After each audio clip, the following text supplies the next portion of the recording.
Congress party దశాబ్దాల కాలం నుంచి బడుగు బలహీన వర్గాలకు సేవ చేస్తూనే ఉంది. కానీ అందులో భాగంగానే మేము మా కుటుంబము అధికారం లేకపోయినా కానీ కాంగ్రెస్ వైపే ఉన్నాము. కాంగ్రెస్ పార్టీకే పనిచేస్తున్నాము. సంజీవయ్య గారు ఒకే ఒక సూత్రం నేర్పించిపోయారు. కాంగ్రెస్ పార్టీని నమ్ముకోండి, కాంగ్రెస్ పార్టీకి సేవ చేయండి, పని చేయండి, ఆటోమేటిక్గా మీకు గుర్తింపు వస్తుంది. మీకు కాంగ్రెస్ పార్టీ ఎక్కడ కుసపెట్టాలనో అక్కడ కుసపెడుతుందని వారిని నేర్పించిన సూత్రం, అదే సూత్రం ప్రకారంగా పోతున్నాము. ఇప్పుడు షర్మిల గారిని మా రాష్ట్రానికి పిసిసి అధ్యక్షురాలుగా నియమించాము. కాంగ్రెస్ వాదిగా, కరుడు కట్టిన కాంగ్రెస్ వాదిగా, సంజీవయ్య వారసుడుగా ఆమెను పూర్తిగా స్వాగతిస్తున్నాము. ఆమెకు పూర్తిగా మేము మద్దతు ఉంటాము. ఆమె నాయకత్వం కింద పనిచేయడానికి మేము సిద్ధంగా ఉన్నాము. ఆమె నాయకత్వంలో రాబోయే ఎలక్షన్లో ఖచ్చితంగా మా కాంగ్రెస్ పార్టీ బలోపేతం అవుతుంది. 2014, 2019 కన్నా మంచి ఫలితాలు ఇస్తుంది. కానీ అధికారంలోకి రావడానికి ఖచ్చితంగా అధికారంలోకి వస్తుందని మాకు సంపూర్ణమైన నమ్మకం కూడా ఉందని ఈ సందర్భంగా తెలియజేస్తున్నాను. ఆమె నాయకత్వాన్ని రాష్ట్రంలో షర్మిల నాయకత్వం బలపడుతుంది. మరి దేశంలో రాహుల్ గాంధీ గారి నాయకత్వం బలపడుతుంది. ప్రజలందరూ ఇప్పుడు రాహుల్ గాంధీ వైపు చూస్తున్నారు. రాహుల్ గాంధీ అయితేనే ఈ దేశాన్ని నడిపించగల శక్తి కేవలం ఒక రాహుల్ గాంధీ గారికి ఉందని ప్రజలు విశ్వసిస్తున్నారు. అలాగే రాహుల్ గాంధీ గారు మా షర్మిల గారిని రాష్ట్ర అధ్యక్షురాలుగా నియమించారు. ఖచ్చితంగా ఆమె రాష్ట్రానికి ఖచ్చితంగా సేవలు చేస్తుంది. ఆమె మూలాలు కూడా వాళ్ళ రాజశేఖర రెడ్డి మూలాలు కూడా మా కాంగ్రెస్ పార్టీలో ఉంది. కానీ కాంగ్రెస్ పార్టీ భావజాలం కానీ కాంగ్రెస్ పార్టీ సిద్ధాంతాలు కానీ వాళ్ళకు బాగా తెలుసు. అదే పద్ధతిలో మళ్ళీ రాష్ట్రంలో పనిచేస్తూ పూర్వవైభవం తీసుకొస్తుందని నాకు సంపూర్ణమైన విశ్వాసం ఉందండి. అప్పుడు అది ఎమోషనల్గా అట్లా నిండొచ్చు. కానీ ఇప్పుడు అన్నీ తెలుసుకొని కాంగ్రెస్ పార్టీ అయితేనే మాకు న్యాయం జరుగుతుంది, కాంగ్రెస్ పార్టీ ఉంటేనే రాజన్న సిద్ధాంతాలు కానీ రాజన్న గారి సంక్షేమ పథకాలు కానీ కాంగ్రెస్ ద్వారానే చేయగలుగుతామనే విశ్వాసంతో ఆమె తిరిగి మళ్ళీ కాంగ్రెస్ గూటికి చేరింది. దాన్ని మీరు పూర్తిగా స్వాగతిస్తున్నాం. అది ఏదో ఎమోషనల్గా ఎవరో చెప్పిన మాటల్లో వాళ్ళు అలా మాట్లాడారే తప్ప వాళ్ళు వాస్తవంగా అది కాంగ్రెస్ పార్టీకి అంకితం భావంతో ఉన్నారు. కొంచెం మిస్లీడ్ చేసింది మాత్రం వాస్తవమే. కానీ ఓవరాల్గా షర్మిల కానీ గతంలో కొంత స్వార్థపూరితమైన వ్యక్తులు మిస్లీడ్ చేశారు. కానీ ఇప్పుడు అలాంటిది ఏం లేదు. కానీ మేము ఖచ్చితంగా షర్మిలతో కలిసి పని చేస్తాము. కాంగ్రెస్ పార్టీని పూర్వ వైభవానికి తీసుకొస్తాం. కాంగ్రెస్ పార్టీ సముద్రం లాంటిది. ఎందరో వస్తుంటారు, నాయకులు ఎందరో పోతుంటారు. రాజశేఖర రెడ్డి వలన కాంగ్రెస్ పార్టీ ఎప్పుడు డెవలప్ అయింది. ఆంధ్రప్రదేశ్లో ప్రాజెక్టులు కానీ, ఉద్యోగాలు కానీ, కంపెనీలు కానీ అభివృద్ధి చేసిన ఘనత ఒక రాజశేఖరుడికి దక్కింది.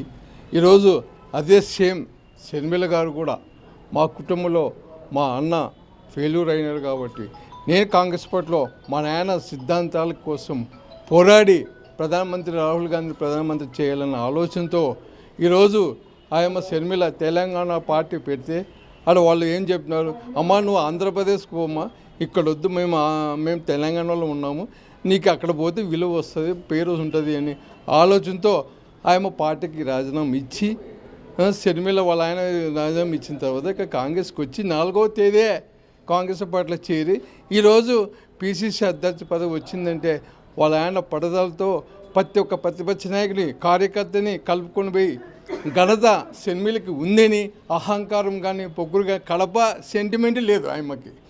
ఆంధ్రప్రదేశ్ కలుపుకొని పోవాలన్న ఆలోచనతో ఆయమ్మ ఈరోజు కాంగ్రెస్ పార్టీ చేరింది. మా నాయన పేరు నిలబెట్టాలా, మా నాయన కూడా కాంగ్రెస్లోనే చనిపోయింది, మా నాయన చంపింది ఎవరు కాదు, ఆయన అనుకోకుండా చచ్చిపోయినారు. ఈరోజు ఏముంటున్నారు, ఆయన ప్రతిపక్ష నాయకులు ఉండి సజ్జల రామకృష్ణ రెడ్డి కాంగ్రెస్ చేసింది, మోసం చేసిన కాంగ్రెస్లో పాత్ర ఉందంటే మరి 4 సంవత్సరాలు ఉండిన ముఖ్యమంత్రి 4.5 సంవత్సరాలు చేసిన వ్యక్తి ఆ రోజు కూడా కాంగ్రెస్లో ఎంపీగా ఉన్నాడు జగన్మోహన్ రెడ్డి. మరి నరేంద్ర మోడీకి కంప్లైంట్ ఇవ్వచ్చు కదా, అవయ్య మా నాయన ఇట్లా ఇవ్వచ్చు కదా కేంద్రంలో. ఇప్పుడు ప్రధానమంత్రితో ఐక్యత ఉన్న వ్యక్తి ఈరోజు మెడ ఒప్పి ప్రత్యేక హోదా చేస్తున్న ఘనత 22 ఎంపీలు ఇస్తే ఇవి ఏం చేసినావయ్యా?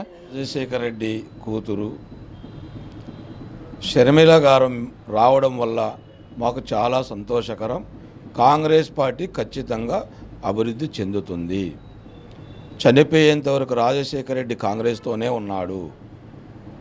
కంట్లో ప్రాణం ఉన్నంత వరకు కాంగ్రెస్లో ఉంటూ ఆయన నినాదం ఒక్కటే, రాహుల్ గాంధీని ప్రధానమంత్రి చేయాలి అనే ఆశతోనే ఉన్నాడు. ఆ ఆశతోనే షర్మిల కూడా ఖచ్చితంగా తన తండ్రిని పరిధిలోకి తీసుకొని కాంగ్రెస్ పార్టీలో చేరి ఈరోజు పిసిసి అధ్యక్షురాలు అయినారు. కాబట్టి కాంగ్రెస్ పార్టీ దినదిన అభివృద్ధి ఖచ్చితంగా అవుతుంది. చాలామంది మాకు తెలిసినంత అంచనా వరకు కాంగ్రెస్ లేని గవర్నమెంట్ ఈసారి ఆంధ్రప్రదేశ్లో ఉండదు. షర్మిలమ్మ గారి మేడము కాంగ్రెస్లో వచ్చినందుకు చాలా పుంజుకుపోతుంది, ప్రజాబలం పెరుగుతుంది. నెక్స్ట్ ఎమ్మెల్యే 7 మంది, ఇప్పుడు 7 మంది ఎమ్మెల్యేలు ఆయన వస్తేనే రెడీగా ఉండరు వచ్చేదట. ఈసారి ఖచ్చితంగా కాంగ్రెస్ పార్టీ సీఎం అవుతారు, రాహుల్ గాంధీ ప్రధానమంత్రి అవుతారు. ఈరోజు నేను చెప్తూ షర్మిల గారు కాంగ్రెస్ పార్టీలో చేరడం చాలా హర్షణీయము. వాళ్ళ తండ్రి ఆశయాలకు ముందర పెట్టుకొని వాళ్ళ తండ్రి ఆశయాలు నేను కొనసాగిస్తానని చెప్పి కాంగ్రెస్ పార్టీలో వెనక్కి తిరిగి రావడము చాలా మంచి శుభ పరిణామము. కాంగ్రెస్ పార్టీలో మ్యాక్సిమం మనకు ఇప్పుడున్న పరిస్థితుల్లో ఈ జగన్మోహన్ రెడ్డి ప్రభుత్వం కానీ టీడీపీ ప్రభుత్వం కానీ ప్రజల్లో ఒక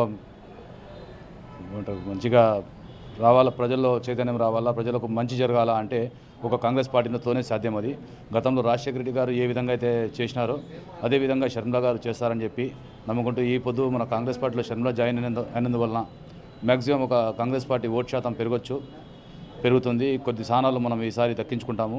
రాబోయే రోజుల్లో కాంగ్రెస్ పార్టీ మన రాష్ట్రంలో కానీ 24లో మన కేంద్రంలో కానీ కాంగ్రెస్ పార్టీ జెండా ఎగరేస్తామని చెప్పి కోరుకుంటున్నాను. మరిన్ని వీడియోస్ కోసం ఛానల్ ని సబ్స్క్రైబ్ చేయండి, లేటెస్ట్ అప్డేట్స్ కోసం వాట్సాప్ ఛానల్ ని ఫాలో చేయండి అండ్ లింక్ డిస్క్రిప్షన్ లో ఉంది.